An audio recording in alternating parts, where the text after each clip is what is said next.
বাতাসে কাঁপিছে কন্যা, তোমার পটের বসন খানি দূরের প্রাণে চাইয়া কন্যা, কেনে দুই চোখে ঝরে পানি।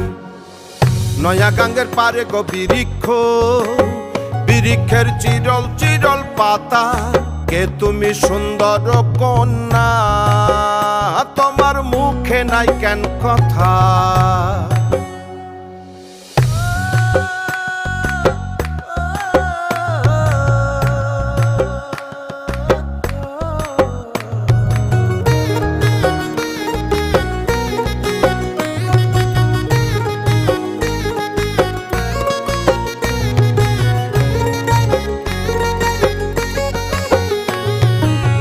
কে বা তোমার পিতা মাতা লোকন্যা, তোমার কোথায় বাড়ি ঘর, কে বা